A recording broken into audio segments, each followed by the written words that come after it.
পাত্রী দেখতে এসে পাত্রীর ডিভোর্সি বড় বোনকে পছন্দ হয়ে গেল। পাত্রী ঠিক পাশেই তার ডিভোর্সি বোন নবনী দাঁড়িয়ে আছে। আমি বিয়ের পাত্রীকে না দেখে নবনীর দিকে চেয়ে আছি। এই ব্যাপারটা দুই পক্ষের সবাই টের পাচ্ছে, শুধু নবনী এখনো খেয়াল করছে না। ইস, মেয়েটা আমার দিকে কখন তাকাবে। পাত্রী ঠিক সামনে সোফায় বসে এক মনে ভাবছে আমান ফাইম গত বছর ইন্টার্নি শেষ করতে না করতেই মাত্র 1 বছরের মধ্যে প্রফেশনাল ডাক্তারের তকমা পেয়ে গেছে। বিয়ের পাত্রী ঋতুও মেডিকেল স্টুডেন্ট, 1 বছর থার্ড ইয়ারে উঠে গেছে। ডাক্তারে দারুণ মিলবে ভেবেই পরিবারের কথায় ঋতুকে দেখতে আসে, কিন্তু এখন কিনা তার পাত্রীর বড় বোনকেই পছন্দ হয়েছে। ঋতুর বাবা ফরিদ হোসেন বেশ বিব্রত হয়ে বলে উঠলেন, আমার মেয়ে কিন্তু মেডিকেল কলেজের ওর ব্যাচের মধ্যে সেকেন্ড, ফার্স্ট পজিশনে আছে একটা ছেলে, তবে আশা করা যায় ঋতু তাকে টপকে যাবে। আচ্ছা, আমরা বড়রা তো কথা বলছি, তোমরা বরং একটা কাজ করো বাবা, তুমি আর ঋতু আলাদাভাবে কথা বলো। এই ঋতু, আমানকে তোর ঘরে নিয়ে যা। তার আর দরকার নেই আঙ্কেল, আমি ঋতুকে নয়, ঋতুর বড় বোনকে বিয়ে করতে চাই। ওনাকে আমার ভীষণ পছন্দ হয়েছে। আমানের মুখে একথা শুনে বাড়ি শুদ্ধ সবাই চমকে উঠল। পাত্রীর সামনে একই দুঃসাহসিক কথাবার্তা। এতক্ষণে নবনী আমানের দিকে তাকালো। মেয়েটার শান্ত দৃষ্টি, নরম পাতলা দুটি ঠোঁট, বুকের ভিতর সমুদ্রের জোয়ার তুলতে ওই দৃষ্টিতেই যথেষ্ট। আমানেরও তাই হলো। কিন্তু সেই অনুভূতি বেশিক্ষণ স্থায়ী হলো না। আমানের বড় আপা ফৌজিয়া রহমান ধমক দিয়ে বলল, পাগল হয়ে গেছিস নাকি? নবনী বিবাহিত, আর তাছাড়া গত 2 মাস আগে ওর ডিভোর্স হয়ে গেছে। আমরা দেখতে এসেছি ঋতুকে, আর তুই কিনা এখন নবনীকে পছন্দ করছিস? পরিদূষণ কী করবেন ভেবে পাচ্ছেন না। তার কাছে তার দুটো মেয়েই কলিজার টুকরো। তাই বলে একটি মেয়ের জন্য আরেকটি মেয়ের জীবন তো নষ্ট করতে পারে না। অন্তত লজ্জা হয়ে তিনি ঋতুর মুখের দিকে তাকালেন। মেয়েটা ফ্যালফ্যাল করে চেয়ে আছে, ঘরভর্তি মানুষগুলোর যুক্তিতর্ক শুনছে, যেন এখানে কোনো সার্কাসের আয়োজন হয়েছে আজ। ফৌজিয়া ঋতুর হাত ধরে বললেন, ঋতু, তুমি কিছু মনে করো না, আমরা আসলে তোমাকেই দেখতে এসেছি। আমান হয়তো বুঝতে পারছে না। ঋতু তার ঠোঁটের কোণ স্মিত হাসির রেখা টেনে বলল, আমি আমানের সাথে একাকী কথা বলতে চাই। আপনারা কি কোনো সমস্যা আছে আমান সাহেব?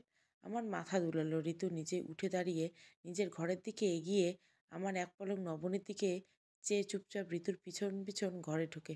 জানলার পাশে ছোট্ট একটা চেয়ার পাতা, সেখানেই বসে বাইরে চেয়ে আছে ঋতু। মাথার উপর ফ্যানের ঘোড়ার গড়গড় আওয়াজ ছাড়া যেন কোনো নিঃশ্বাসের শব্দও শোনা যাচ্ছে না। ধীর পায়ে এগিয়ে এসে ঋতু বিছানার উপর বসলো। আপনাকে কি বলেছিলাম? আর আপনি কি করলেন? বেশ রুড় স্বরে প্রশ্ন করলেন ঋতু। আমান ওর দিকে তাকিয়ে রেগে মেগে মেয়েটার নাক ফুলে গেছে। আমান কিছুটা বিব্রত হয়ে বলল, তোমাকে আমার পছন্দ না, এটাই তো বললাম। না, আপনি শুধু এইটুকু বলেননি, আপনি নবনী আপুকে বিয়ে করতে চেয়েছেন। এটা কি আমাদের কথা ছিল? আমার মৃদু হাসলো। কিছুদিন আগে ঋতুকে দেখার জন্য বাড়ি থেকে রীতিমতো মাথা ব্যথা ধরিয়ে দিছিল। গতকাল চেম্বারে এসে রোগী সিরিয়ালে জানার জন্য কম্পাউন্ডারকে কল দিতে সে মোবাইল ফোন বের করে দেখে 9টা মিস কল, অপরিচিত নাম্বার। জরুরি ভেবে সে কল ব্যাক করে। ওপাশ থেকে একটা মিষ্টি নারী কণ্ঠে বলে, ডাক্তার আমান, আমি আপনার বিয়ের পাত্রী ঋতু। এই মুহূর্তে আপনার চেম্বারে বাইরে দাঁড়িয়ে আছি, একটু জরুরি কথা ছিল, বাইরে আসবেন প্লিজ। ঋতু, কিন্তু আমি তো একটু পরেই পেশেন্ট দেখব এই অবস্থায়। আচ্ছা, তুমি একটা কাজ করো, তুমি আমার চেম্বারের রুমে চলে আসছো, মানিককে বলে দিচ্ছে ও তোমাকে নিয়ে আসবে। 3 মিনিটের মধ্যে মানিক নিজ দায়িত্বে ঋতুকে ভিতরে নিয়ে আসলে আমানের চেয়ে দেখে পাতলা ছিপছিপে শরীর, লেয়ার কাটিং করা চুল এবং ভিতরে ভিতরে এক মানসিকভাবে বিধ্বস্ত এক তরুণী। ধপ করে চেয়ারে বসে এসে প্রশ্ন করলো, আপনি কি রেগে আছেন নাকি শান্ত? যদি শান্ত থাকেন তবেই কথাটা বলবো। তুমি বলো, সমস্যা নেই। আমি একটি ছেলেকে ভালোবাসি, আমার মেডিকেল কলেজে ফার্স্ট ইয়ারে বয়, কিন্তু এর মধ্যে বাবা আপনার সাথে আমার বিয়ে দিতে উঠে পড়ে লেগেছে। আমি যদি আপনার প্রেমিকেরকে কথা বলি, উনি কোনোভাবেই আমার কথা শুনবেন না, কারণ একটাই, আপনার বাবাকে কথা দিয়ে ফেলেছেন। তুমি জরুরি কথার বিষয়ে যখন বলছো তখন আমি বুঝতে পেরেছি। বলো এখন কিভাবে সাহায্য করতে পারি? বিয়ে ক্যান্সেল করে দেব? লাভ নেই। আপনার বাবার সাথে আমার বাবার বিশাল সুসম্পর্ক গড়ে উঠছে। আমার তো কোনো কথাই শুনবে না, আপনিও পারবেন না। তাহলে বিয়ে করে ডিভোর্স দেওয়া ছাড়া কিভাবে কি করব? আগামীকাল আমাকে আপনার পরিবার থেকে দেখতে আসার কথা। আপনি আসবেন জানি আমি। আর সেজন্য অনেক কষ্টে আপনার ফোন নাম্বার জোগাড় করেছি। কাল আমাকে এসে শেষ পর্যায়ে সবার সামনে বলবেন পাত্রী আপনার পছন্দ হয়নি, আপনার সাথে ম্যাচ করছে না। ব্যাস ২ পক্ষ সবাই বিশাল বিড়ম্বনায় পড়ে যাবে। বাবাও এই অপমান কিছুতেই মানবে না। আর বাকিটা আমি দেখে নিব। গতকাল ঋতুর কথা মতো আমান তাকে আশ্বস্ত করল আজ নবনীকে নিয়ে আরেক ঝামেলা বাঁধিয়ে ফেলেছে। নিজেদের চুক্তির কথা মনে করিয়ে ঋতু আবার প্রশ্ন করলে, আমার আপুকে কেন এর মধ্যে জড়িয়ে ফেললেন তো? কারণ তোমার আপুকে আমার সত্যিই পছন্দ হয়েছে। আমি ১ম দেখায় উনার শুভ্রতার প্রেমে পড়েছি। উনার চোখের গভীর দৃষ্টির প্রেমে পড়েছি। আর বিয়ে করলে উনাকেই করব। এটাই সত্যি কথা, এটাই আমার শেষ কথা। ঋতু অবাক হয়ে ওর দিকে তাকিয়ে রইল। এদিকে বাইরে ঘরের এক কোণে লজ্জায় গুটিসুটি হয়ে দাঁড়িয়ে আছে নবনী। ভদ্রলোক এতগুলো মানুষের সামনে এটা কি বললেন?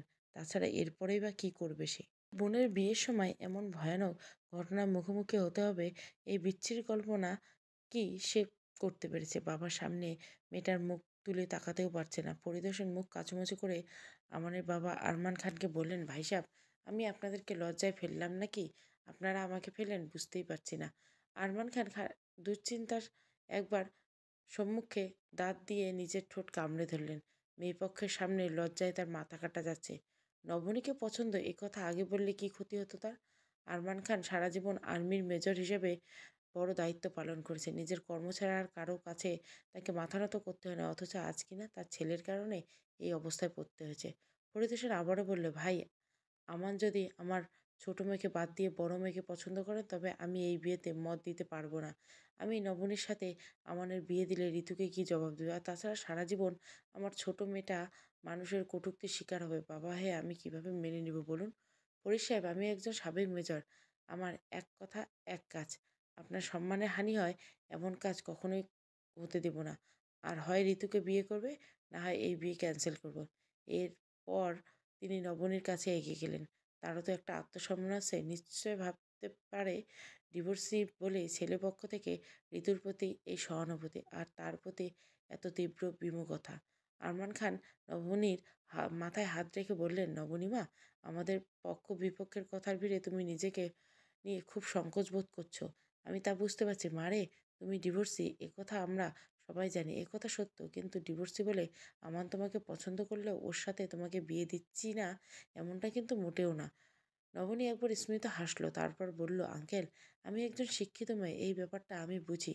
আমান যদি সরাসরি আমাকে পছন্দ করে দেখতে আসতো তবে ব্যাপারটা অন্যরকম হতো, কিন্তু সে এখানে ঋতুকে দেখতে এসে আমাকে বিয়ে করতে চাইছে। ব্যাপারটা সাংঘাতিক। যদিও আমার মনে হচ্ছে এখানে ঋতুকে নিয়ে অন্য কিছু রহস্য লুকিয়ে আছে। অন্য রহস্য মানে? আমি ঠিক বুঝলাম না, একটু ক্লিয়ার করে বলবো সেটা কি? নিশ্চিত নই। ঋতুরা ফিরে আসুক, তখন বুঝতে পারবো। তবে যাই ঘটুক, আমি আমান সাহেবের সাথে বিয়ের সম্মতি দিচ্ছি না, এই ব্যাপারে নিশ্চিন্ত থাকুন। নবনীর কথা শেষ না হতে একটি অপরিচিত ছেলে বাসার ভিতরে ঢুকছে। চুল উস্কো খুস্কো, চোখে মুখে দুশ্চিন্তার ছাপ। ভিতরে ভিতরে কোনো বিষয় নিয়ে ভীষণ ভয়ে ছেলেটা যেন চুপসে আছে। তা ওর চোখের দৃষ্টি সীমায় বুঝিয়ে দিচ্ছে। নবনী ওর বুকের ভিতরকার ভাবনাগুলো অনুভব করার চেষ্টা করলেও উপস্থিত অন্যরা অবাক হওয়া ছাড়া বিশেষ কোনো ভাবনায় তাদের মস্তিষ্কে এলো না। ফরিদ সাহেব কিছুটা ভুরু কুঁচকে বলে উঠলেন, রাতুল, ভালো হয়েছে বাবা তুমি এসেছো। এই দেখো তোমার বন্ধু ঋতুকে পাত্রপক্ষ দেখতে এসেছে। আমি তোমাকে বলবো না ভেবেছিলাম, কিন্তু বিয়ে তো এখনো কনফার্ম হয়নি, তাই সেভাবে ভাবিনি আর কি। সমস্যা নেই আঙ্কেল, আমি ঋতুর কাছ থেকে আগেই শুনেছি। আঙ্কেল, আপনাকে একটা কথা বলা হয়নি। ঋতু, রাতুলের কথা শেষ না হওয়ার আগেই আমানের পিছু পিছু ঋতু এসে উপস্থিত হলো। রাতুলকে দেখে সে চমকে ওঠে। বাবা ফিরোজ খানের মুখের দিকে তাকায়। এই রাতুলে তার মেডিকেলের কলেজের ফার্স্ট বয়, তার প্রেমিক। যদিও তার বাবা রাতুলকে ঋতুর খুব ভালো একজন বন্ধু হিসেবে চেনেন। আচ্ছা বাবা, রাতুল সব বলে দিয়েছে? ওর কি এত সাহস সত্যি আছে? ঋতুর মাথায় যেন আকাশ পাতালের চিন্তা এসে ভর করতে শুরু করলো। যদিও এই চিন্তা সময়সীমা খুব বেশিক্ষণ স্থায়ী হলো না। আমার আবারও পূর্বের মতো দৃঢ়চিত্তে বলল, বাবা, আপনারা গুরুজনেরা উপস্থিত আছেন। আমি কিছুক্ষণ আগেই বলছি আমি ঋতুকে নয়, নবনীকে বিয়ে করতে চাই। আমি সত্যিই ওনাকে বিয়ে করতে চাই। জানি আপনারা প্রচণ্ড রাগ করবেন, কিন্তু আমার ব্যাপারটা একটু বোঝার চেষ্টা করুন প্লিজ।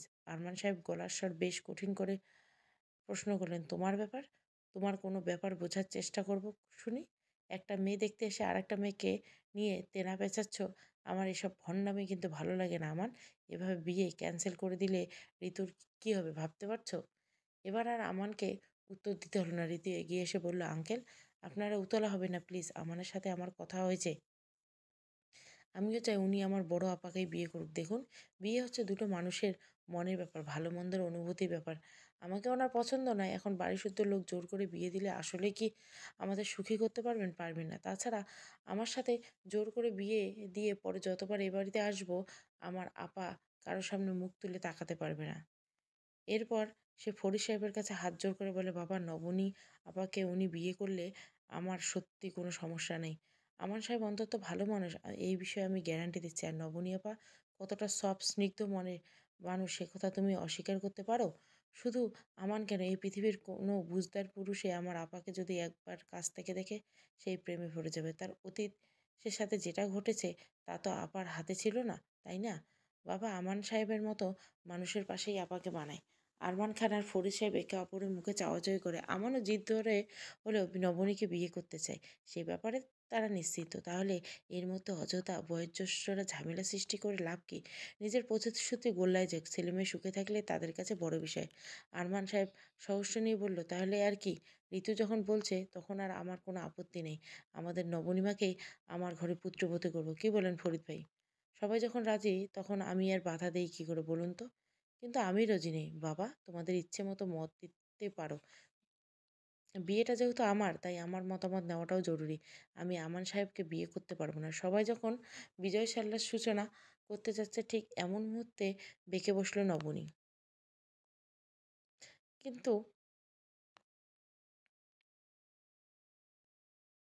এত কষ্ট করে সবাইকে ম্যানেজ করে সে ফিরে এসে তড়ি ডুবিয়ে দিচ্ছে। এই ভেবে ঋতুর যেমন মাথায় হাত। নবনী যদি আমানকে বিয়ে না করতে চায় তবে ফরিদ হোসেন এখন কি ভয়ানক সিদ্ধান্ত নেবে কে জানে। সে অসহায় দৃষ্টিতে নবনীর দিকে তাকালো। নবনী আবার বলল, ঋতুকে ওনার পছন্দ না ঠিক আছে, বিয়ে হবে না, কিন্তু তাই বলে ঋতু ও রিপ্লেসে আমাকে দুধ ভাত হিসেবে চালিয়ে দেওয়ার মতো তো কোনো মানে হয় না। আচ্ছা আমান সাহেব, আপনি এলেন, আমাকে আপনার পছন্দ এটাও হুট করে বলে দিলেন, কিন্তু আপনি কিভাবে ভাবলেন যে আপনাকে আমি বিয়ে করব? আপনি কি আমার অতীত জানেন? কি অতীত? ডিভোর্স আপনার দোষে হয়েছে কি না সেটা আমি জানার আগ্রহ বোধ করছি না। এরপর আপনি জানতে চাইলেও আমার কোনো আপত্তি নেই। কখন বলবেন বলুন? আমানের প্রশ্নে নবনী ভ্যাবাচ্যাকা খেয়ে গেল। সে ভেবেছিল পাত্রপক্ষ থেকে অন্তত ডিভোর্সের কারণটুকু অন্তত যাইতে চাইবে, অথচ এই মানুষটা সম্পূর্ণ উল্টো। প্রসঙ্গ পাল্টে দিয়ে নবনী আবার জিজ্ঞাসা করলো, আমাকে আপনি কতটুকু চেনেন? দুজন মানুষ পরস্পরকে না চিনে এভাবে বিয়ের কথা ভাবাটা ছেলে মানুষে। আমার একবার উপস্থিতি সবার দিকে চোখ বুলিয়ে নেয়। ক্রিকেট ম্যাচ শেষ বলের পরিসীমা দেখার উৎসুক জনতার মতো সবাই ওর দিকে ড্যাব ড্যাব চোখে চেয়ে আছে। আমার মৃদু হেসে বলল, আপনাকে আমি ঋতুকে চেনার আগের থেকে চিনি যে আপনার পছন্দের রং বেগুনি, পাহাড়-টাহাড় বেশি টান, টয় নবী হুমায়ুন আহমেদকে বেশি পড়েন, নজরুল করেন, দুধ, কফি, ঠান্ডা ভাত আর ঘিয়ের সাথে ডিম এবং মাংসের টুকরো দিয়ে ভাজি আপনার প্রিয় খাবার। আন্টি দারুণ বানান।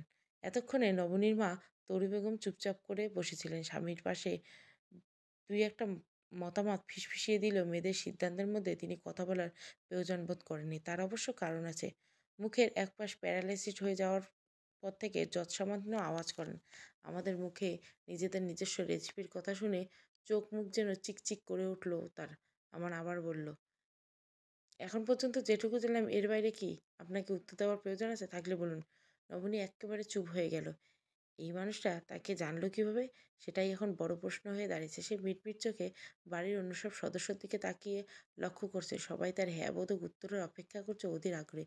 নবনী কিছুক্ষণ চুপচাপ দাঁড়িয়ে থেকে বাবা ফরিদ হোসেনকে বলল, আই নিড টাইম বাবা। তোমরা কি আমাকে একটু সময় দিবে? দেখো নবনী, আমার ভাই বলে বলছি না, আমানের মতো ছেলে নাকি একটাও মেলে না। আমি জানি একবার ঠকে গিয়ে তুমি মানুষের উপর থেকে কতখানি বিশ্বাস হারিয়েছো। ভয় পাওয়াটাই স্বাভাবিক। তবে আমান সম্পর্কে এতটুকু বলবো না, তুমি ঠকবে না। নবনী আমানকে বিয়ে করলে ফৌজিয়া হবে তার ননদ। একজন ডিভোর্সি মেয়ের প্রতি তার সমান আগ্রহ দেখে ফরিদ হোসেন মুগ্ধ হয়ে গেল। এই পরিবার নিয়ে দুশ্চিন্তা করার বিন্দুমাত্র অবকাশ নেই, কিন্তু মেয়ের ভবিষ্যৎ নিয়ে তিনি কোনো রিস্ক নিতে চাইলেন না। আরমান খানের হাত ধরে বললেন, আমি জোর করলে আমার মেয়ে ঠিকই রাজি হবে, কিন্তু আমি সেটা চাই না। কারণ পূর্বের সিদ্ধান্তটা আমার ছিল। আমি চাই না আমার মেয়ে মুক্ত মনে সিদ্ধান্ত নিতে শিখুক, নিজের ইচ্ছায় বাঁচুক। আরমান ভাই, আমার কাছে নবনীর সিদ্ধান্ত শেষ সিদ্ধান্ত। ও সবসময় চায়। আর আমি ওর বাবা হিসাবে ওকে সেটা দেব। আমি আর কি বলবো বলুন? সেটা নবনী আর আরমান মিলে ঠিক করুক। ১ম বার আমার ছেলের মুখ ফুটে বলেছে ও কোনো মেয়েকে পছন্দ করে। আমার কাছে ওর সিদ্ধান্তই আসল। আমরা বরং ওদের উপর বাকিটা ছেড়ে দিই। সেদিনের মতো আরমান খান তার ছেলে-মেয়েকে নিয়ে বের হয়ে গেলাম। বাড়ির সবাই যার, যার কাজে ব্যস্ত। সবচেয়ে খুশির ফোর আর ছিল তাথলের ঠোঁটে। শুধু নবনী হতবিম্বল হয়ে ঠাই হয়ে দাঁড়িয়েছিল। এই আমান ছেলেটা তার সম্পর্কে সব জানে, কিন্তু এটা কি করে সম্ভব? নবনী পাশ ফিরে ঘরের দিকে পা বাড়াতে রাতুলের উপর তার দৃষ্টি পড়ে। আগে সেই চিন্তিত ফ্যাকাশে মুখভঙ্গি এখন আর নেই। ঋতুর দিকে চেয়ে মুচকে হাসতেছে। নবনী বলল, তোদের মধ্যে সম্পর্ক আছে, এটা আগে বললে হয়তো। মাঝখানে আমাকে এভাবে ফাঁসানোর মানে কি? ঋতুর ভয়েসে চমকে যায়।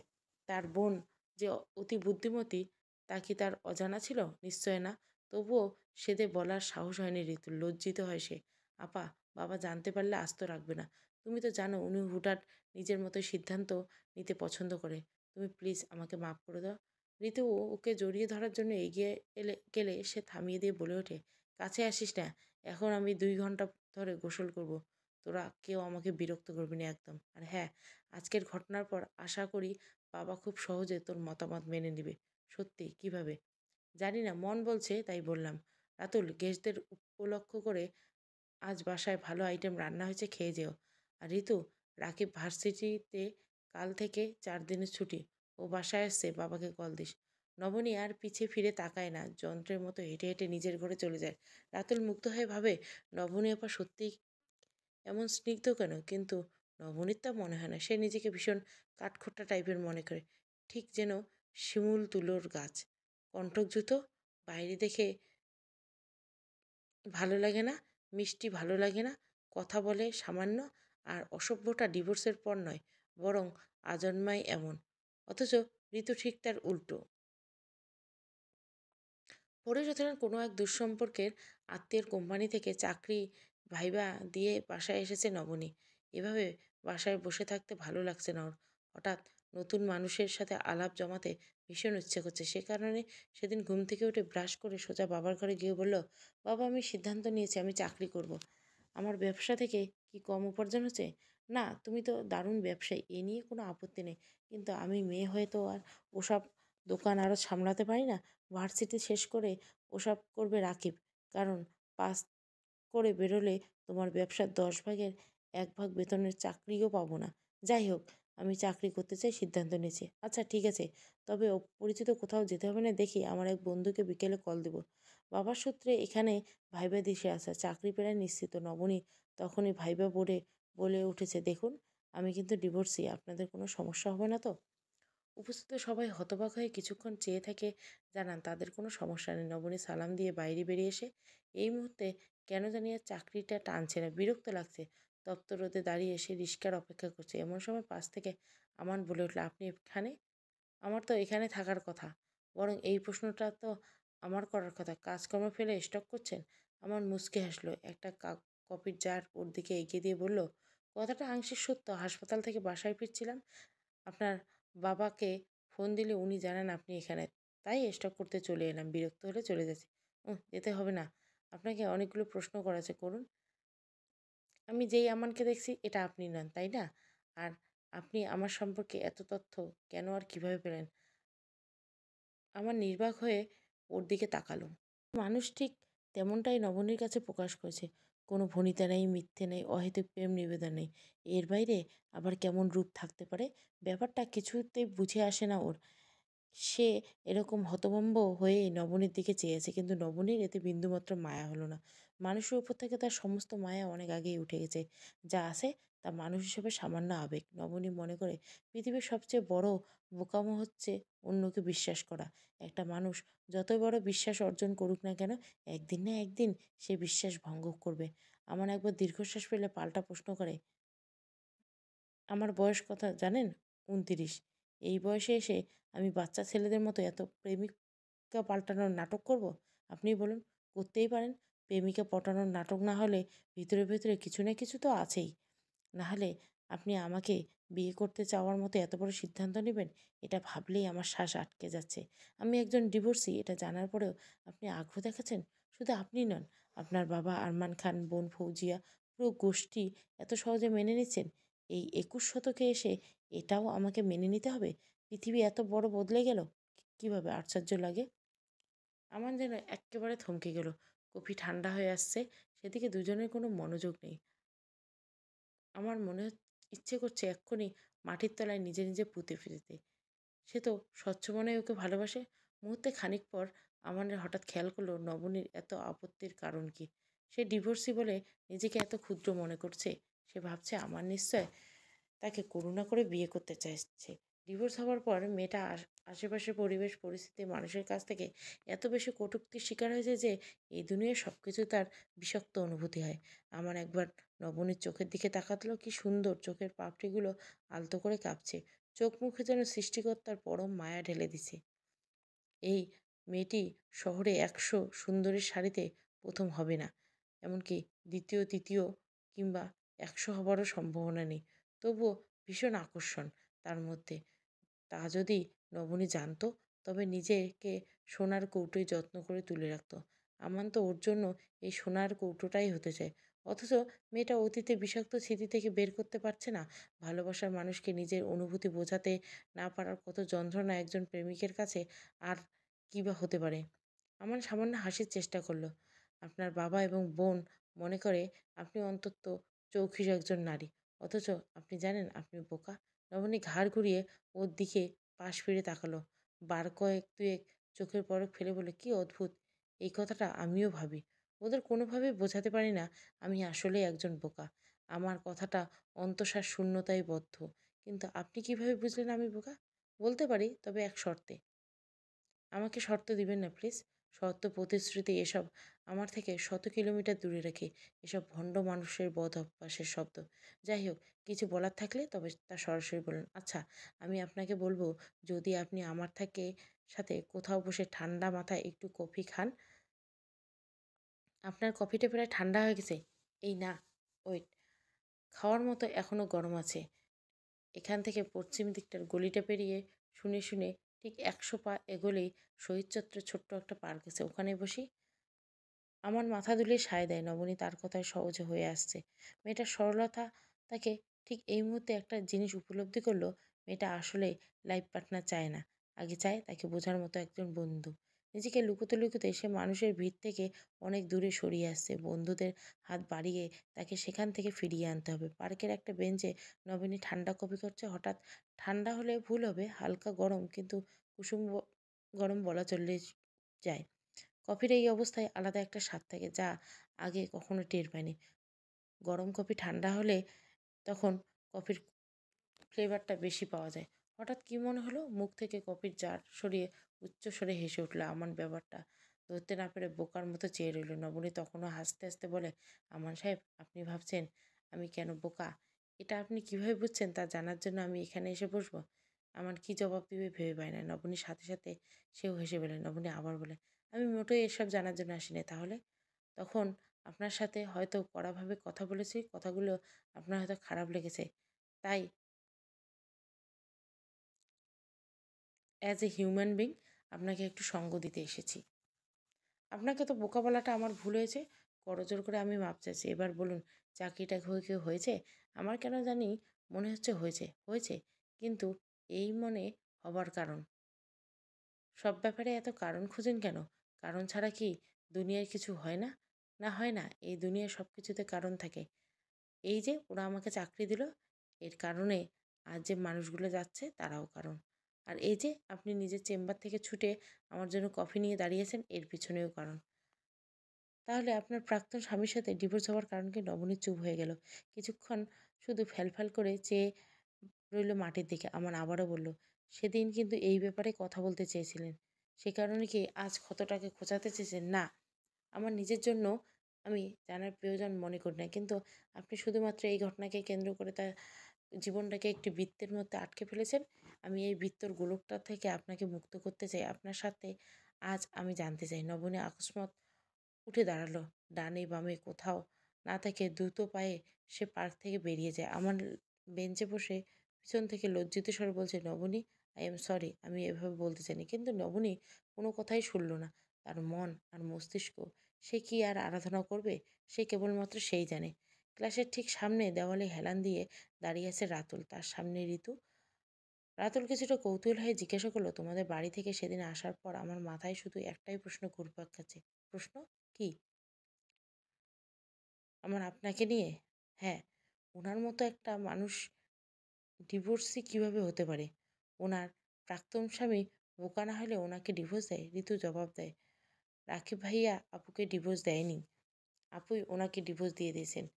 নিজেদের কাবিনের সমস্ত দায় থেকে মুক্ত দিয়েছেন। আমার ধারণা নবনী আপা আজও নাকিব ভাইয়াকে ভালোবাসে। তবে তার চেয়ে বেশি ঘৃণা করে।" "মানে?" "এত ভালোবাসলে ডিভোর্স দিলেন, তাও আবার স্বেচ্ছায়। আ আমার তো মাথা আউলিয়ে যাচ্ছে। নাকিব ভাইয়া আপুকে ডিভোর্স দেয়নি, আপু ওনাকে ডিভোর্স দিয়েছেন।"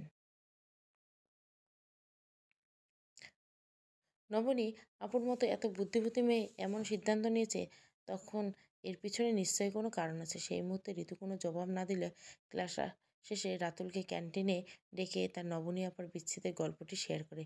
নাকিবের সাথে নবনীর বিয়েটা মোটামুটি পারিবারিকভাবে হয়েছিল। বাবা ফরিদ হোসেন নিজেই দেখে শুনে বিয়ে দিয়েছিলেন। পাত্র হিসেবে নাকিব খারাপ নয়, অন্তত এই যুগে ১০-৫টা যোগ্য ছেলের সারিতে প্রথম হবার সম্ভাবনাই বেশি। ফরিদ হোসেন বড় মেয়ের যোগ্য পাত্র পেয়ে মহা আনন্দে বেশ ধুমধাম করে বিয়ে দিলেন। নবনীর যথাযথ মতো আছে কিনা সে বিয়ে বিষয়ে বাড়ির লোকের খুব একটা ধারণা নেই। তবে সে বলেছিল রাজি।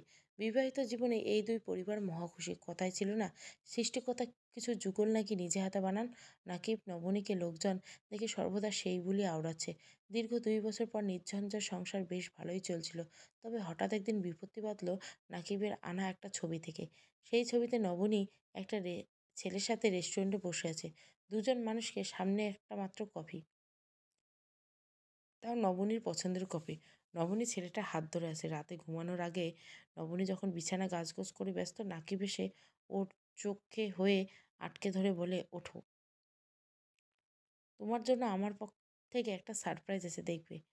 নবনী নিজেকে চোখের উপর থেকে হাত সরিয়ে মৃদু হেসে জিজ্ঞাসা করলো, "হঠাৎ সারপ্রাইজ?" "হ্যাঁ, দেখো।" সে নবনীর চোখের সামনে ফটোগ্রাফ এগিয়ে ধরে ছবির মানুষটা দুটিকে দেখে। তার উত্তর দেওয়ার ভাষা থাকে না। সে কেবল শিকারী বাঘের থাবার নিচে আটকে পড়ে হরিণের ছানার মতো ফেলিয়ে চেয়ে থাকে। নাকিব প্রচণ্ড শান্ত মেজাজে তাকে জানায়, "আমার সাথে তোমার এমন সুন্দর ছবি নেই, তাই না বলো?" নবনী কম্পিত স্বরে জবাব দেয়, "না, নেই। কিন্তু এ ছবি আমাকে দেখানোর কারণ কি নাকিব? আর এমন বিচ্ছিরি অর্থপূর্ণ ছবি কে তুলেছে আর কেই বা পাঠিয়েছে? আমার ভীষণ ঘনিষ্ঠ বন্ধু। কিন্তু ছবি কেন পাঠিয়েছে এখন বুঝতে পারছি না। আমার আফসোস নবনী। আমি ছাড়া তোমার জন্য আরও কারো হাত ধরার দরকার পড়ে? নাকিব, আমি তোমার বিবাহিত স্ত্রী, বুঝে শুনে কথা বলবো। এই ছবির অর্থ ভিন্ন। নবনীকে বিয়ে আগে তাকে না চিনেই বিয়ে করে ফেললে নাকি? তুমি কিন্তু আমার আত্মসম্মানে আঘাত দিচ্ছ। আমি তোমাকে এতদিনে কিছু বলেছি? তুমি ওই ছেলের হাত ধরে বসে আছো। এর আবার অর ভিন্ন অর্থ হতে পারে।" নাকিব এমন কথাবার্তায় নবনী আর টু শব্দ করতে পারেনি। সে যে ছেলেটির বিষয়ে তাকে বোঝাবে, কিন্তু সে বোঝাবে কাকে? যে ব্যাপারে ব্যাখ্যাটুকু শুনতে চায় না, অথচ ছবির ছেলেটার নাম অবধি নবনী জানে না। একদিন শপিং মল থেকে বের হবার সময় এক ভদ্রমহিলা নবনীর হাতে পায়ে ধরে কান্না করতে শুরু করে। ভদ্রমহিলার স্বামী দুর্ঘটনায় আহত হয়েছেন। জরুরিভাবে বি পজিটিভ রক্তের প্রয়োজন। অথচ ছিন্নমূলে মানুষ এই জগতে একটি কাকপক্ষীও এগিয়ে আসে না। সব শুনে নবনী মহিলাটির সাথে রক্তদাতা খুঁজতে হন্যে হয়ে যায়। সমাজে উঁচু শ্রেণীর মানুষের সম্পৃক্ত থাকায় নবনীর সুবিধা সেদিন নবনী বুঝতে পারে। অনেকে রক্ত দিতে এগিয়ে আসে। শেষমেশ ভার্সিটির পড়িয়ে একটা ছেলেকে পাওয়া যায়। কিন্তু বিপত্তি বাধে। রক্ত দেওয়ার পর ছেলেটি বাইরে এসে বেশ দুর্বল অনুভব করেন। নবনী তখন তাকে ধরে পাশে একটা কফি শপে নিয়ে যায়। কিছুক্ষণ বিশ্রাম নিতে গিয়ে নিজে একটা টুকটাক ফলমূল আর জুস কিনে দেয়। ছেলেটির হাত ধরেছিল, একথা সত্য। তবে তার কারণ ছিল শুধুমাত্র তার শরীরের অবস্থা দেখার জন্য। একজন ডাক্তার না হলে একজন স্বেচ্ছাসেবক হিসেবে যতটা একটা মানুষের করা উচিত, ততটাই। ঘটনা এই পর্যন্ত। নাকিব অবশ্য খুব খুব বেশি কথা শোনালেন না, প্রয়োজন নেই। নবনী প্রচণ্ড আত্মসম্মানী একটা মেয়ে। সে নিজেই যেমন স্বচ্ছ কাচের মতো পৃথিবীটাকে দেখতে ভালোবাসে, তেমনি মনে করেন আশেপাশের মানুষগুলো। নিজের আত্মসম্মানতে আঘাত লাগে এমন কর্মের কথা চিন্তা সে কল্পনা করতে পারে না। কিন্তু ওই যে আত্মসম্মানী মেয়েদের এই একটা সমস্যা, তাদের অভ্যাস, আচরণ কিংবা চরিত্র নিয়ে কেউ সিকিভাগ প্রশ্ন তুলতে তার মেনে নিতে পারেননি। নবনীও পারল না। কাঠের পুতুলের মতো দাঁড়িয়ে থেকে নাকিবের অভিযোগ শুনে গেল। সেদিন যে নাকিব ভুল ভাঙানোর বিন্দুমাত্র চেষ্টা করল না, ভুল করার যেখানে তার কোনো অপশানই ছিল না, তাহলে কেন ভাঙবে? ঋতুর কাছে এসব শুনে নবনী আপাকে ঠিক কোন দাঁড়িপাল্লায় মাপবে সেটাই বুঝতে পারে না রাতুল। কিন্তু মানুষের একজন সম্পদ তাদের আত্মসম্মান। নবনী আপারও তাই। কিন্তু এই কারণে নিজের স্বামীকে ডিভোর্স দিয়ে দেবে, ব্যাপারটা বুঝে আসে না। ঋতু ওর অবস্থা বুঝতে পারে, আবার বলল, আমি জানি তুমি নবনী আপার গল্প শুনে কি ভাবছো, কিন্তু ঘটনা এখানে শেষ না। এর কিছুদিন পর আপা নাকিব ভাইকে নিজের থেকে সেদিনের বিস্তারিত চিঠি লিখে আমাদের এখানে আসতে চেয়েছিল। নাকিব ভাই পড়ে চমকে যায়। হয়তো আফসোস করতেন, অথচ সেটা হলো না। আপা সেদিন চিঠি লিখেছেন, সেদিন দুর্ঘটনাক্রমে জানতে পেরেছিল নাকিব ভাইয়া তার প্রাক্তনের সাথে বেশি যোগাযোগ করেছিল। প্রাক্তনের ব্যাপারে আপা জানতেন, কিন্তু গভীরতা তার জানা ছিল না। সম্ভবত ওনার প্রাক্তন সব কিছু ঠিক করে নিতে চাইছিল। যে কারণেই হোক, নিজের দোষ হোক, লুকিয়ে বরং আপার আত্মসম্মানে খোঁচা মেরেছিল। অবশেষে এসব জানার পর আপাও বাড়ি ছেড়ে চলে এসেছে। ১ সপ্তাহের মধ্যে ডিভোর্স লেটার পাঠানো হলো। জানো রাতুল, নাকিব ভাই কিন্তু এখন নিজের ভুল বুঝতে পেরে আপার কাছে অনেকবার ফিরে এসেছেন। কিন্তু আপার জায়গা দেয়নি। সে বিশ্বাস তার ভেঙেছে। আবার জোরতালি দিয়ে সারা জীবন মনের ভিতর পুনরাবৃত্তি ভয় নিয়ে বেঁচে থাকা তার পক্ষে সম্ভব না। আমার আপা এমনই। তাকে পৃথিবীর কোনো দাঁড়িপাল্লায় মাপা যায় না, হিসাব করা যায় না। নবনীর জায়গায় হয়তো সে ঠিক সিদ্ধান্ত নিয়েছিল। নাকিব ভাইকে মনে মনে ভালোবেসে গেল। সে ভালো থাকতে পারবে। কিন্তু আবার একসাথে থেকে আজীবন মানুষটা কিংবা আজকে ভিতরে, ভিতরে সন্দেহ করবে, এমন পরিস্থিতি নবনী সুস্থ থাকতে পারবে না, কখনোই না। রাতুল বলল, এজন্য উনি আমান ভাইকে বিশ্বাস করতে পারতেছে না।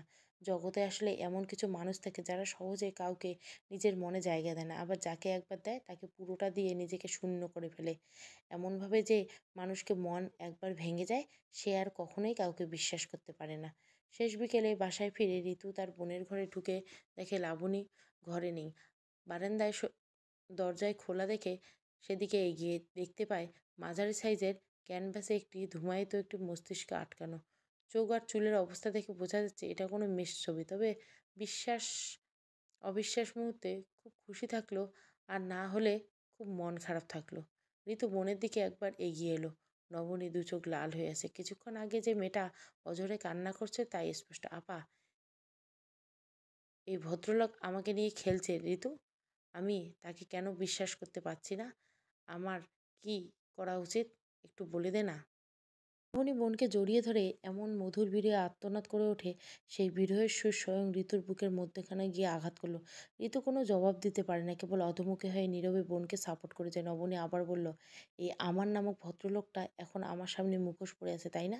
তুই সত্যি করে বলতো ঋতু। না আপা, উনি নিতান্তই ভদ্রলোক। আমান ভাইয়া শুধু তোমাকে ভালোবাসে না, এবং তোমার মধ্যে তার ভিতরে যথেষ্ট পরিমাণ শ্রদ্ধা আছে। আমি কি বলি আপা, আমান ভাইয়ের ব্যাপারে একটু ভেবে দেখতে পারো, তুমি ঠকবে না।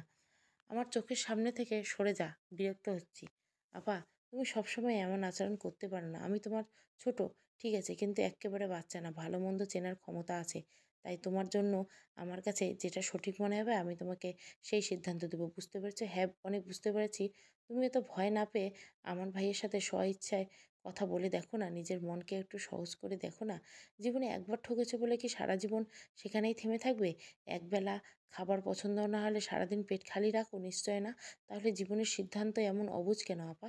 এতকাল তুমি আমাকে জীবনের ব্যাপারে বড় বড় পরামর্শ দিয়েছো, আর আজ তুমি অবুঝের মতো করলে হবে? নবনী সচকিত দেখে বোনের দিকে তাকায়। সে তো খুব ভালো করেই জানে নিজের জায়গায় দাঁড়িয়ে অন্যকে জ্ঞান দেওয়া যত সহজ, সেই বিষয়টি নিজের মুখোমুখি হওয়া ঠিক কত কঠিন। অধিকাংশ মানুষ জীবনে অর্ধেক সময় পার করে দেয় একজন উপযুক্ত জীবনসঙ্গীর জন্য নিজেকে উপযুক্ত করে তুলতে, আর বাকি জীবন পার করে দেয় সঠিক মানুষের জায়গা অন্য কাউকে জীবনে পেয়ে ভুগতে ভুগতে। বেশ কিছুদিন কেটে যাবার পর নবনীর পক্ষ থেকে বিশেষ কোনো সাড়া পাওয়া গেল না। তাকে নিয়ে আর আমার বাড়িতে কথা ওঠে না। বিশেষ করে ফৌজিয়া সবসময় মেয়ে পক্ষের কথা চেপে রেখে যায়। না রেখে উপায় নেই। তার চেপে রাখো না। একমাত্র ভাইয়ের জীবনে ১ম কোনো মেয়েকে এত ভালোবেসেছে কিন্তু নবনীর এতে সম্মতি নেই। ভালোবাসার মানুষকে না পাওয়ার দুঃখ যে সে যে গোপনে বয়ে বেড়ায় তা এ বাড়িতে সবাই জানে। নতুন করে তার ব্যাপারে আলাপ উঠলে আমানের দুঃখ বাড়ানো ছাড়া কমবে না। রাতে খাবার ডাইনিংয়ে টেবিলে আমানকে পাওয়া গেল না। সে হাসপাতাল থেকে ফিরে রুমে এসে শুয়ে পড়ল। অন্যদিন হলে ঘন্টাখানেক টিভি দেখত, কিন্তু গত ৩ দিন সে টিভির ঘরে ঢুকছে না। ফৌজিয়া একটা প্লেটে খাবার তুলে ভাইয়ের রুমে আসলো। আমান তখন কপালের উপর ডান হাত ভাঁজ করে ধরে শুয়ে আছে। ফৌজিয়া খাবার প্লেটের পাশের টেবিলে উপর রেখে বলল, তুই ডাক্তারি পাস করছিস কিভাবে বল? পরীক্ষার সময় টুকলি করছিস নাকি? আকস্মাৎ বোনের মুখে এমন কথা শুনে আমার কর্তব্যবিমূঢ় হয়ে সেখানেই বসে রইল।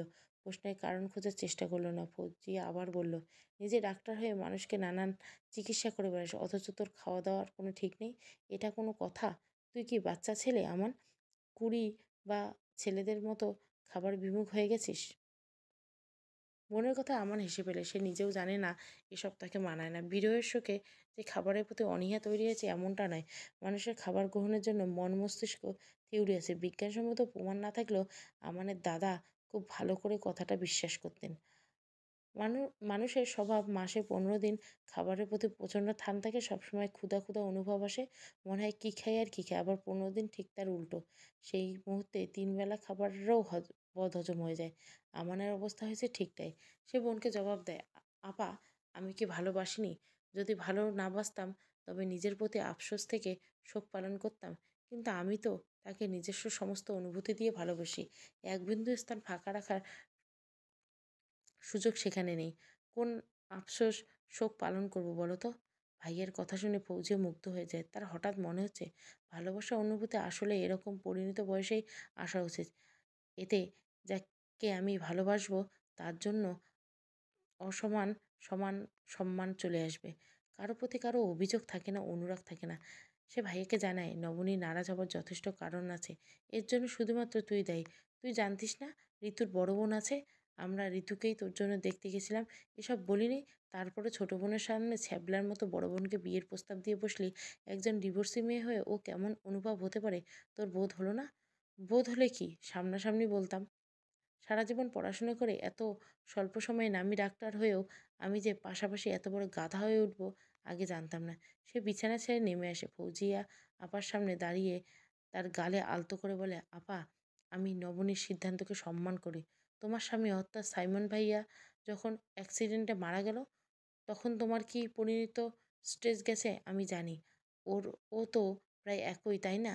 তবে আপা, আমি ঋতুকে চেনার আগে নবনীকে চিনি, পছন্দ করি, এটাই সত্যি কথা। ওকে আমি এত বেশি ফলো করেছি যতটা ডাক্তারি বইগুলোকে ফলো করতাম। মানে কিভাবে? সে কথা ওকেই জানাবো। তাহলে এরপর কি করবে? ও কি তোর কথা শুনবে? সে নিজেই আমার সাথে দেখা করতে চেয়েছে। কি বলিস? কখন? আজ ভোর 6:30টায় হঠাৎ ওর কল। মোবাইলের রিংটোন শুনে ফোন স্ক্রিনে তাকিয়ে দেখি নবনী কল। রিসিভ করলাম। ওর নাম ধরে ডাকতে হেসে ফেলল। আর বলল, আপনি সত্যিই ভদ্রলোক। না হলে গোপনে কবে কবে আমার নাম্বার নিয়েছেন। অথচ আজ অব্দি কলই দেন নাই। আপনার সাথে দেখা করতে চাই। সময় হবে? ওর কথা শুনে আমি রীতিমতো অবাক হয়ে গেলাম।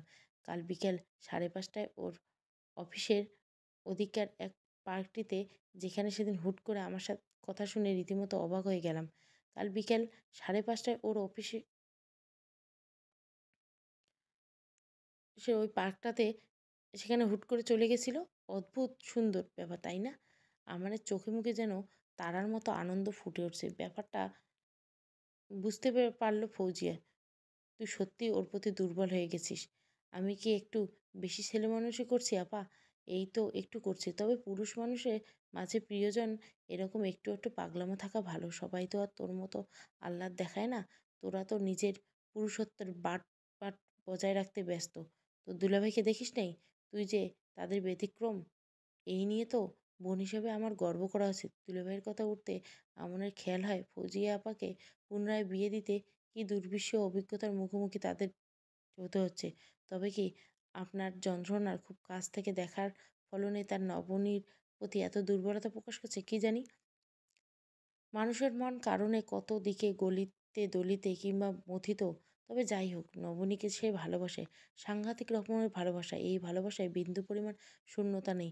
ফৌজি আপা ঘর থেকে বের হয়ে গেলে সে বিছানায় শুয়ে ভাবে, আগামীকাল নবনীর সাথে দেখা করতে গেলে সে কিভাবে যাবে, শুরুতেই কি কথা দিয়ে আলাপ করবে। দু চোখে ভর্তি স্বপ্ন নিয়ে একদিকে আমান ঘুমোতে পারছে না, অন্যদিকে নবনী সম্পূর্ণ চুপচাপ। আগামীকাল সে নতুনভাবে কিছু শুরু করার সুতোটা বুনতে যাবার পরিকল্পনা, এ নিয়ে বিন্দুমাত্র ভাবান্তর তার নাই। মানুষের জীবনে ধারাপাতের একই নিয়ম, প্রথমবার যা কিছু শুরু হয় তীব্র উচ্ছ্বাস আর আবেগের নিজে সবটুকু অনুভূতি দিয়ে তা উপভোগ করে, কিন্তু সেই অনুভূতির জোয়ারে যদি ভাটা এসে পড়ে যায় তবে শতভাগ সুযোগ এলেও তার বিশেষ আগ্রহ জন্মায় না। নবনী তাই হলো, অনেক রাতে ঘুম টুলুটুলু চোখে যখন সে বালিশে মাথা রাখেন তখন হঠাৎ মনে হলো, লোকে বলে বেশি বয়সে পুরুষরা প্রেমে পড়লে নাকি তার ঘ্যান ঘ্যান সবটুকু দিয়ে প্রেমে পড়ে। আমান কি সেই শ্রেণীর পুরুষ? যদি মানুষটার বয়স খুব বেশি নয়, তবে কৈশোর বয়সে পুরুষেরা সাধারণত প্রেমে পড়ে। সেই বয়সে আমান ছিল প্রেম বিমুখ। পরদিন দুপুরের পর আরেকবার গোসল দেয় নবনী।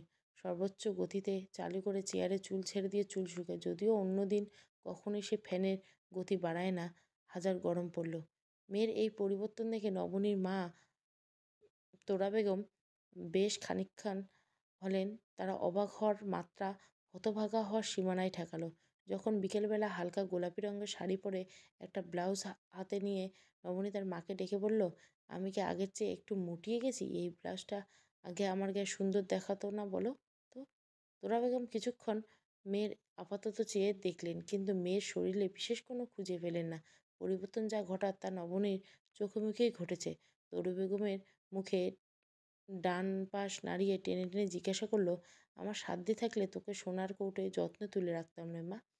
আমার মেয়ে তো আল্লাহ দুনিয়ার সবচেয়ে সুন্দর ফুল, তোকে সুন্দর দেখাবে না?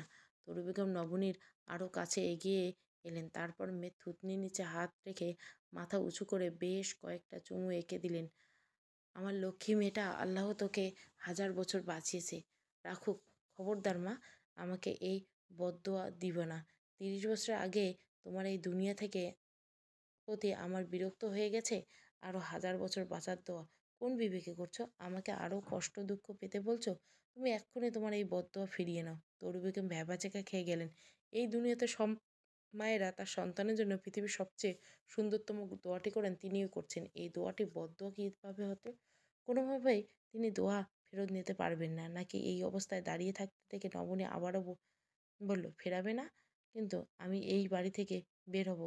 ঈদের কাছে হেরে তিনি অন্তত ক্ষীণ কণ্ঠে বিড়বিড় করে বললেন, হাজার বছর না হোক, অন্তত 100 বছরের চেয়ে আমি কমাতে পারবো না।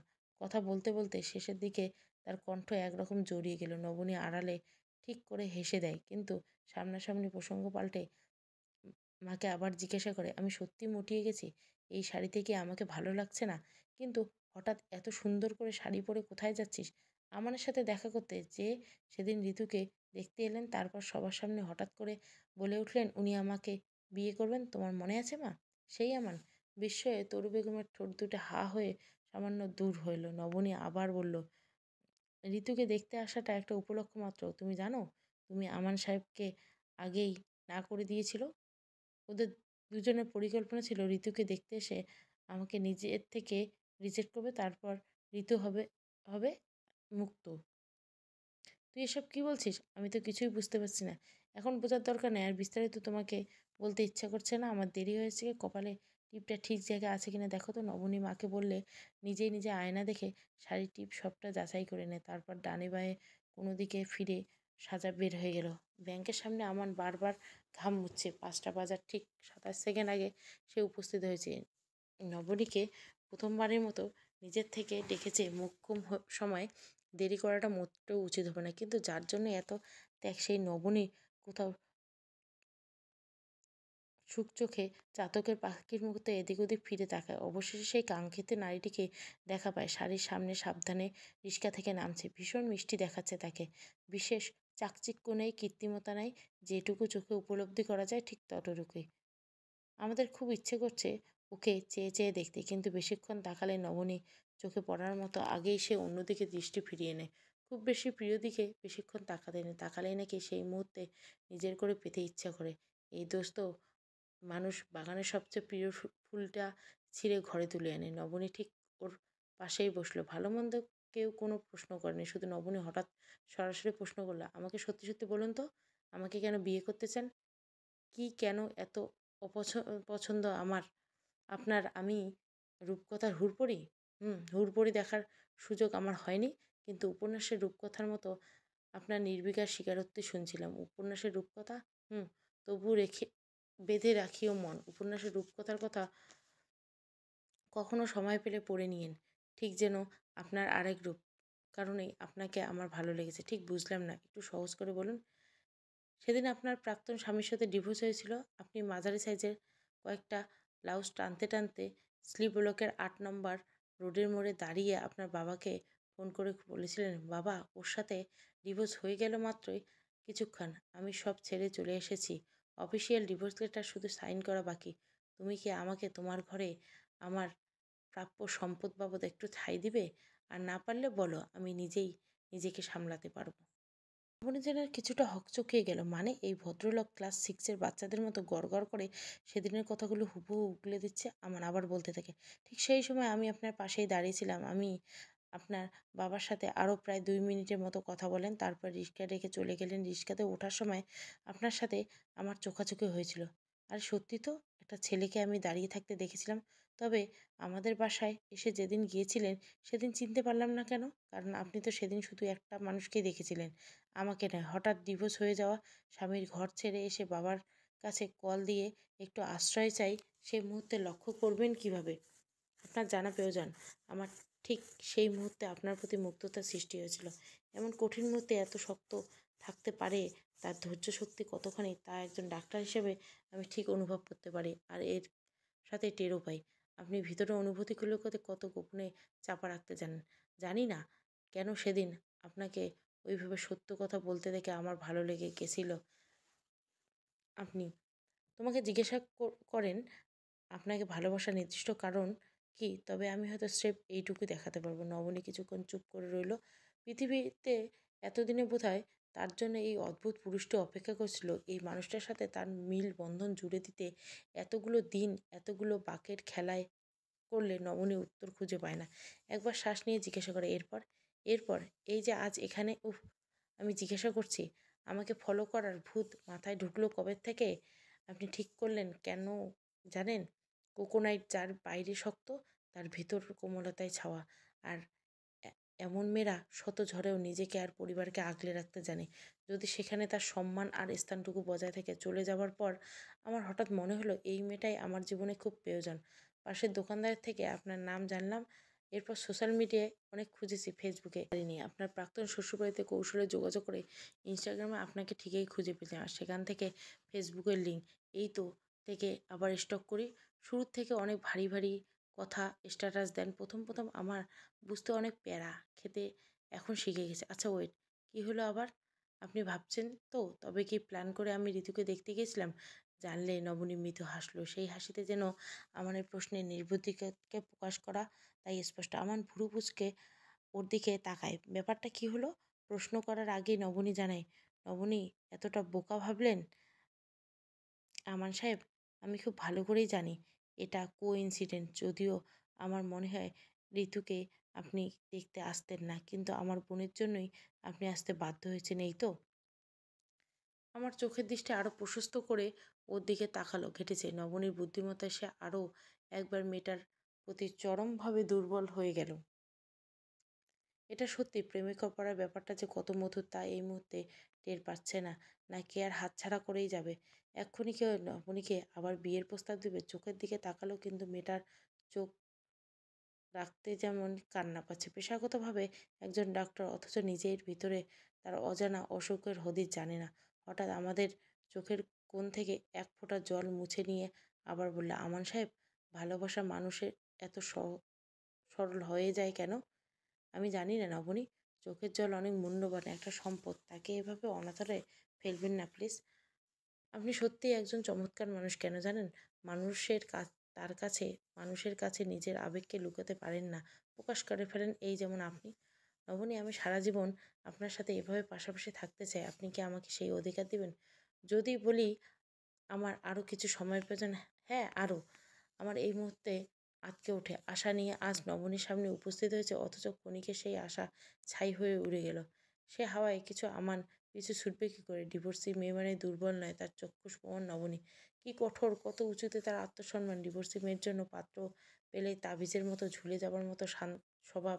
এসে শত শত ক্রাশ দূরে বসবাস করে। নবনীকে হারানোর ভয় ঠিকই হচ্ছে তার, তবে আফসোস নেই।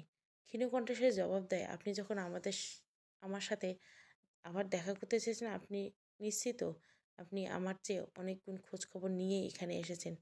পর সুন্দর শাড়ি, কপালে টিপ, অভিনব এক মায়াবী রূপে আমার সামনাসামনি বসে আছেন, সেটার কারণও নিশ্চয় আমাকে বলে দিতে হবে না। আপনি আমাকে পছন্দ করেন, এর চেয়ে ধ্রুব সত্য এই মুহূর্তে আপনার তরফ থেকে আর কিছু নেই। নবনী শুধু মুচকে হাসলো, কিন্তু আমানের কথায় বিন্দুমাত্র প্রতিবাদ করলো না। প্রসঙ্গ পাল্টে সে আমানকে বলল, জানেন, আপনি আমাকে যতটা সাহসী ভাবছেন ততটা সাহসী নই। আমি আমি নই। ভীষণ প্রিয় বস্তু। প্রিয় মানুষটাকে আমি ঠুনকো কারণে হারিয়ে ফেলি। প্রিয় বস্তুগুলো আমার আয়ত্তে থাকে না। আর ঠিক এই কারণে এই নবনীর কোমলতার ভিতর একটা বিশাল বড় ভয়ের দানা বসবাস করে। এই যে আমার মন খারাপ হয়ে গেল, আমার ইদানিং এভাবে হুটহাট করে মন খারাপ হয়, কান্না পায়, তখন ভীষণ করে আমার মাকে দেখতে ইচ্ছা করে। আমি কি আপনার বাসায় ড্রপ করে দিয়ে আসবো? আপনি কি সুন্দরভাবে বুঝে গেলেন আমান সাহেব? আপনাকে আমিও সত্যি পছন্দ করি, স্বীকার করছি। আমাদের খুব ইচ্ছে হলো নবনীর হাতে আঙ্গুলগুলো রেখে রাস্তা অবধি হেঁটে যেতে, কিন্তু সাহস করে আর বলা হলো না।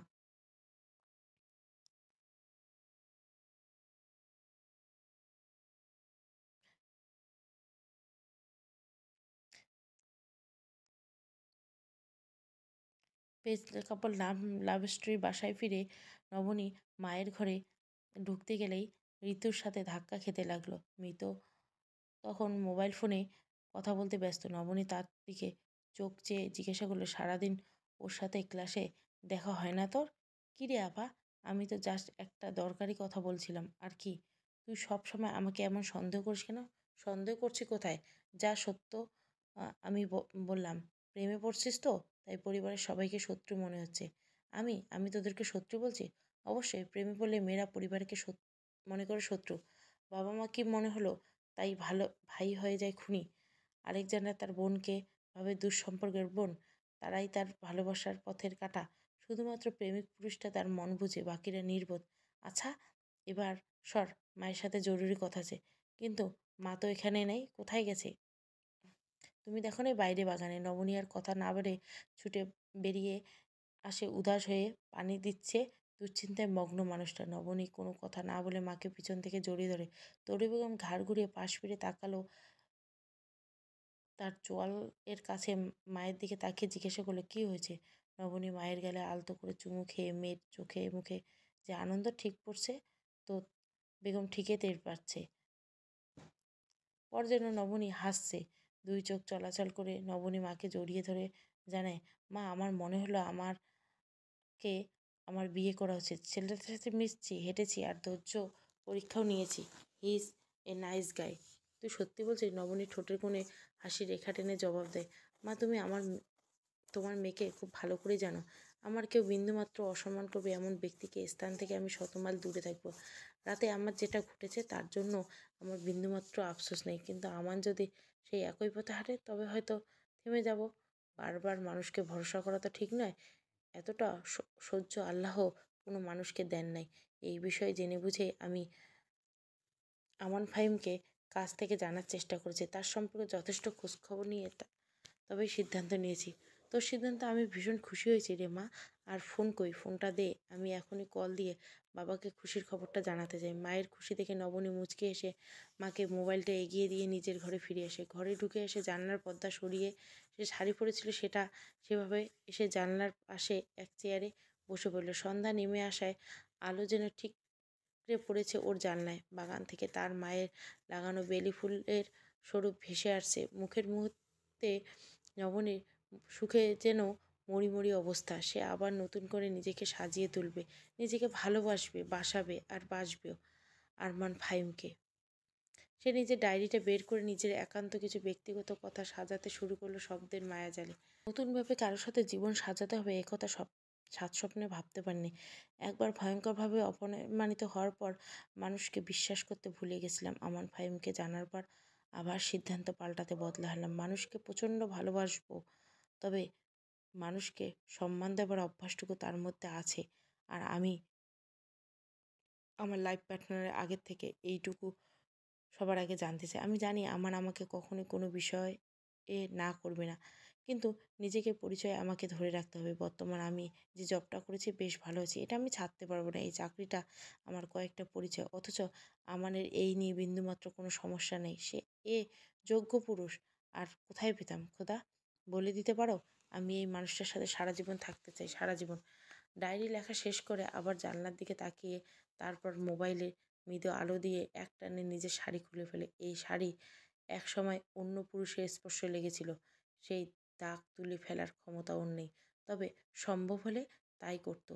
অতীতকে সুন্দর করে তাকে আঁকড়ে ধরে বাঁচতে ইচ্ছে করে। কিন্তু সেই অতীত যদি মানুষের জীবনের সমস্ত খুশিটুকু কেড়ে নেয়, তবে অতীতের সেই স্মৃতি ব্যবচ্ছেদ করে নেওয়াটাই উত্তম। নবনী নিজের শরীরের প্রতি খুব বিরক্ত লাগছে। হঠাৎ এইখানে যে নাকিবের ছোঁয়া ওর লেপ্টে আছে, তা সে কিভাবে কাটাবে? ওর খুব ইচ্ছে চামড়াগুলোকে খুলে ফেলে দিতে, কিন্তু তা করে সম্ভব? ওয়েট, 1 মিনিট, এসবের দরকার কি? যদি ভালোবেসে শরীর কিংবা বিশাল অংশ জুড়েই থাকতো।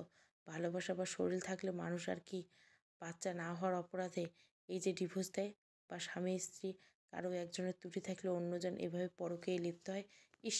পৃথিবীর সমস্ত নেগেটিভ চিন্তা মাথায় এসে ভর করছে। আমি কি খুশি পাগল হয়ে গেলাম, নাকি ভয়ে আবোল তাবোল ভাবছি? আমাকে ভালোবাসে, সত্যি ভালোবাসে? ওর আমার প্রতি ওর অনুভূতি, এই সুন্দর পৃথিবীর অনুভূতি একটা। নব নবনী আয়নায় দিকে আরো ঝুঁকি নিয়ে এগিয়ে গেল। হঠাৎ আয়নার সামনে আবছা রূপে নিজেকে রুদ্ধশ্বাসে দেখতে ওর ভীষণ ইচ্ছে করছে। নিজের এই বিশ্রী ইচ্ছের প্রতি তার আজ ঘৃণা নেই, বরং অদ্ভুত এক ভালো লাগা কাজ করতেছে। এই বুকে সে আমাকে জড়িয়ে রাখতে চায় যেন গভীরে, যেখানে তাকে জড়ালে হাজার বছর বাঁচতে চাইলে করবে একসাথে চালাতে। অন্যদিকে আমান ওকে নিয়ে সে মহা স্বপ্নগুলো গুনছে কে জানে। এই মানুষটা বাচ্চা, আমি দেখতেও ভালো লাগে খুব। দুই পক্ষ থেকে বিয়ের কথা পাকাপাকি হয়ে গেল, তবে ছেলে পক্ষ এবার আর মেয়ে দেখতে গেল না। একই মেয়ে বারবার দেখতে আসার নাটক করতে আরমান সাহেব পছন্দ করে না। তার উপর আমাদের কারণে তো আরও নয়, হোসেনের ঠিক যথেষ্ট খোঁজখবর নেওয়ার অনুরোধ তিনি করেছেন। যদিও ফরিদ হোসেন এসব নিয়ে কোনো মাথা ব্যথা নেই। ঋতুকে সেই দেখতে আসার দিন থেকে পরিবার সম্পর্কে যথেষ্ট ধারণা পেয়েছেন। নিজের মেজ শালাবাবু নিজ দায়িত্বে ভালো মন্দ যাচাই করেছেন। তার চারপাশে ইতিবাচক দিকের মধ্যে নেতিবাচক দিকগুলো খুঁজে পাওয়ার। আজ আমান এবং নবনীর বিয়ে বাড়ির গেটের সামনে বড় করে ফুল দিয়ে সাজিয়ে লেখা আছে নবনী ওয়েডস আমান। গতকাল থেকে টুকটাক আত্মীয় স্বজন আসা শুরু করেছে। যদিও নবনী চায়নি এই বিয়েতে আত্মীয়রা আসুক, কিন্তু ফরিদ হোসেন একান্ত কাছের মানুষ বাদ দিতে পারল না। পরের দিনে সবাইকে বলে দিলেন অতিথিদের খাতিরের যত্নে যেন ত্রুটি না হয়। বেয়াই তার এই শহরের সবচেয়ে বড় ভদ্রলোক। সন্ধ্যার পর বরযাত্রী এসে হাজির হবে।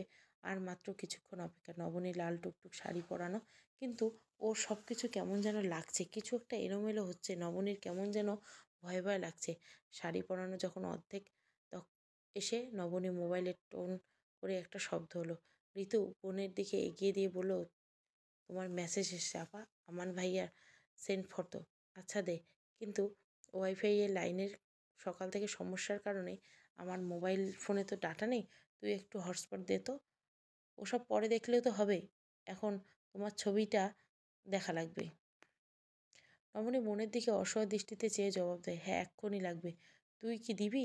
না, না, হ্যাঁ বল, আমি আলাদা ব্যবস্থা করছি। আচ্ছা দিচ্ছি বা আমান ভাইয়ের জন্য এত মন আঁকুপাকু করছে তোমার? একদম ফালতু কথা বলবি না তো। আমার কেমন জানি ভয় ভয় করছে। সব কিছু মনটা উতলা হয়েছে, তাই চোখের সামনে যা পাচ্ছে একবার শিকড় অবধি জানার চেষ্টা করছে শুধু। ঋতু বোনের মনের অবস্থা অনুধাবন করতে পেরে এই মানুষটা যে কত সংকোচের ভিতরে নিয়ে নিজের জীবনে দ্বিতীয় অধ্যায় শুরু করতে যাচ্ছে তা ঋতুর যে অধিক ভালো কেউ জানেন। সে হটস্পট চালু করে নবনীর ফোনে এগিয়ে দেয়। নবনীর লক খুলে দেখে আমার সুন্দর করে শেরওয়ানি পরে ছবি পরে পাঠিয়েছে। সাথে লিখেছে, আমি কিন্তু রেডি, আর কিছুক্ষণের মধ্যে তোমার কাছে আসছি। এরপর আমি আর তুমি সারা জীবনের জন্য একটি মানুষ হয়ে যাব। আর হ্যাঁ, বাসরাতে তোমার জন্য কিছু গিফট আছে। ক্যাপশনের পরে নবনীর সহায় ঠিক করে হেসে দেয়। সে মনে কি ভয় পেয়েছিল, আর আমান তাকে এত চমৎকার তার মন ভালো করে দিল। মনকে এভাবে হেসে দেখে উঠতে ঋতুর ঠোঁটের কোণে হাসির রেখা ফুটে ওঠে। মানুষের অনুভূতি এই এক সুন্দর চেইন কামান। অন্যের মুখে হাসি দেখলে হাসতে ইচ্ছা করে, কাঁধে দেখলে কাঁদতে ইচ্ছা করে। এই অনুভূতি মানুষের একান্ত স্বভাবজাত। সৃষ্টিকর্তা যাদেরকে সুন্দর মন দিয়েছে, পৃথিবীর পাঠিয়েছে, তাদের প্রত্যেকের মধ্যে একটা গুণ অটোমেটিক চলে আসে। সে ভুরু দুলিয়ে জিজ্ঞাসা করে, হঠাৎ মুখের ভঙ্গি পাল্টে গেল। এই দেখ আমার কি কাণ্ড করে বসেছে, বলে সে বোনের দিকে মোবাইলের স্ক্রিন উঁচু করে ধরলে। ক্যাপশন পড়ে সেও যেন হাসিতে ফেটে উঠছে। ভাইয়া যে এত চমৎকার মানুষ, সে আফসোসের সুরে ভনিতা করে বলে উঠল, ইস, আমার ভাইয়াকে না বলে ভুল করে ফেললাম আপা। এমন জীবনসঙ্গী কি হারিকেন দিয়ে খুঁজে পাওয়া যাবে? নবনী আর চোখে মুখে হাসি পায়। পার্লারে মেয়েদের দেখে বারবার সচেতন করে দেয়, বিয়ে ঋতু বলে দেয়, আমার আপাকে কিন্তু সুন্দর করে সাজাবে, বেশি হাইফাই দরকার নেই, সিম্পলের মধ্যে গর্জিয়াস। বেশি সুন্দর করে দেখে বিয়ের শাড়ি হাত দিয়ে ভরতে, চুড়ি, কপালে টিপ, কানে ঝুমকো, হালকা করে মেকআপ সাজ। আমি চ্যালেঞ্জ করতে পারি, আপার এই রূপ দেখলে এই শহরের সবকটি প্রেমিক নিশ্চিত আফসোস করবে। আর আমান ভাই তো, ঋতু, তোর না মেয়ে না হয়ে ছেলে হয়ে জন্মানো উচিত ছিল। ভালো মেয়ে পটাতে পারছে, তাহলে এসব রং ঢং করতে সময় লাগে না। এবার দয়া করে বক বক না করে চোখের সামনে থেকে সরত। ঋতুর সামান্য কৃত্রিম অভিমান দেখে ঘর থেকে বেরিয়ে গেল। যায়, তার বোন এমন সাজবে, কতদিন পর জমকালো সাজছে আপা। জুতার নতুন বাক্স থেকে বিয়ের জুতা জোড়া পরে নিয়ে আমার আয়নার সামনে দাঁড়ালো। ঠিক বর্বর লাগছে নাকি ডাক্তার ডাক্তার লাগছে? না, ভালোই দেখাচ্ছে আমাকে। বাহ, ডাক্তাররা বর সাজিলে খুব ভালো লাগে। মনে হচ্ছে নিজেই নিজেকে প্রশ্ন করে হাসি। এরপর ড্রয়ার থেকে একটা চমৎকার আংটি পরে সে বলল, এই উপহারটা নবনীর। এটা কি এখানেই রেখে যাবো নাকি সাথে নিয়ে যাবো? স্পেশাল মানুষের স্পেশাল উপহারের জন্য স্পেশালভাবে রাখা উচিত। ভাবতে ভাবতে শেরওয়ানির পকেট খুঁজে, কিন্তু পকেট তো নেই। অনেক ভেবেচিন্তে শেরওয়ানির বুকের কাছে পকেট, তাতেই রেখে দিল। অন্য ছেলেরা অবশ্য এই স্থানটিতে তাজা গোলাপ রাখে, নিতে নিতে অপেক্ষা করছে, অথচ সকাল থেকে তার কিছুই খাওয়ার না। আজ আর তার খাওয়ার রুচি নেই। বন্ধু বান্ধব তো বলেই বসলো, শ্বশুরবাড়িতে খাবে বলে আমার বাড়িতে খাওয়া বন্ধ করে দিয়েছে, আবার নবনীর হাতে খাওয়ার জন্য অপেক্ষা করছে কিনা। বরযাত্রী গাড়ি প্রস্তুত করলো, 3টা গাড়িতে এমন বসলো। ছেলের বাবা তার পাশে, আরমান খান বসতে চাইলে আমানের বন্ধুর কারণে আর পাত্তা পেল না। একমাত্র ছেলের বিয়ে বলে কথা, কিন্তু কে শুনে কার কথা। বন্ধুদের চাপাচাপিতে আমার নিজের জায়গা ছেড়ে দেবার উপক্রম। ঠেলতে ঠেলতে সে গিয়ে গাড়ির ডান কোণে একদিকে বসে পড়ল, অন্যদিকে ফু দিয়ে তার বাবা, হোসেন, খালা। দ্বিতীয় গাড়িতে বরযাত্রী চলল সবার আগে। বরের গাড়িতে এতটুকু গাড়ির মধ্যে এত এত মানুষের ভিড়, এত গরমে, অল্পের মধ্যে ভ্যাপসা গরমে গন্ধে আমানের পেটের মধ্যে কেমন যেন পাক দিয়ে উঠল। সে ড্রাইভারকে বলে একটা সামনে ফার্মেসি পেল যেন অবশ্যই দাঁড় করে, কিন্তু আমার পেটের ভিতর ফার্মেসির জন্য তা আর সইল না। একেবারে ঠেলে বমি আসতে শুরু হলো। বমি করলে নির্ঘাত সবার গায়ে পড়বে, আর তাড়াহুড়ো তার দেখা দেখি বন্ধুরা গা গলিয়ে বমি করে দিবে। পেটে আর চাপ সহ্য না পেরে তাড়াহুড়ো করে গাড়ির জানলা খুলে বমি করতে শুরু করে দিল। ঠিক সেই মুহূর্তের দিকে একটা ট্রাক তাদেরকে ওভারটেক করতে ছুটে বেরিয়ে যায়। ট্রাক থেকে শুরু করে বড় চাকায় বাড়ি খেলে আমাদের মাথা, মুহূর্তে থেতলে যায় মুখের সমস্ত অংশ, ভেঙে যায় চোয়ালের শক্ত হাড়, গ্লাস ভেঙে বেরিয়ে আসে শরীরের অর্ধেক বেশি অংশ। পিছন থেকে দ্বিতীয় গাড়ির সামনে আসতে আরমান খান চমকে সামনে থাকলো। কে ওটা? কে অ্যাক্সিডেন্ট করছে? আরে তোমরা গাড়ি থামাও। কিছু বুঝে ওঠার আগে যেন নিমেষে সব থেমে এলো। গাড়ি থামিয়ে এসে আরমান দেখলেন তার ওই একমাত্র ছেলে শরীরে গ্লাস ভেঙে ঢুকছে। আমান, আমান, এই বাবা, বলল না বাপ, কিন্তু আমার কথা বলে না। বরযাত্রীর জন্য বেরিয়েছিল ছলছল চোখে চিৎকার, অ্যাম্বুলেন্স দেখো অ্যাম্বুলেন্স। রাস্তার একপাশে নানান শ্রেণীর নানান বয়স মানুষ উঠে, কে জানে কি হলো করে উঠল। আর হ্যাঁ, ছেলেটার বিয়ে ছিল, বিয়ে করতে যাচ্ছিল, বিয়ের পরে অ্যাক্সিডেন্ট করলো। যে মেয়েটার সাথে বিয়ে হলো, কি হবে ওর কপালে? হোসেন আর বেগম হাউমাউ করে কেঁদে উঠল। ফৌজিয়া কাঁদতে পারছে না, হতভম্ব হয়ে আমাদের দিকে চেয়ে আছে। এই তো তার ভাই ঠিক উঠে নবনীকে বিয়ে করার পাগলামি করবে। কিচ্ছু হয়নি। মিনিট 15 পর অ্যাম্বুলেন্স, রাস্তার পাশে ক্লিনিক, কয়েকজন ডাক্তার এলো। আমার শ্বাস আর টের পাওয়া গেল না। ডাক্তার মুখ ভার করে বলে উঠে দাঁড়ালো, সরকারি হাসপাতালে পাঠাতে হবে। অ্যাম্বুলেন্স তার বডি তোলার সময় শেরনের বুকে নবনীকে উপহার দেওয়ার মতো বানানো আংটিটা রাস্তায় টুং করে শব্দ হলো। উচ্চ জনতা সেই আংটির ঘূর্ণনের দিকে চেয়ে রইল। বরযাত্রী আসতে কতক্ষণ লাগবে? পরিদর্শনে বারবার উঁকি দিয়ে দেখছি, এই বুঝি চলে আসলো। একবার ঋতু দেখে বলে উঠল, নবনী রেডি হওয়ার কত দূর, দেখে আয় তো। ঋতু ভবনে ঘরে দেখে নবনী পার্লারের মেয়েগুলো চমৎকারভাবে সাজিয়ে দিচ্ছে। লজ্জায় আধা হাত ঘোমটা দিয়ে অপেক্ষা করছে তার আমানের জন্য। কখন আসবে আমান? সবাই চিৎকার করে বলল, বর এসেছে। সমাপ্ত। এগুলো ভালো লাগলে অবশ্যই লাইক, শেয়ার এবং সাবস্ক্রাইব করবেন। Thank you for watching.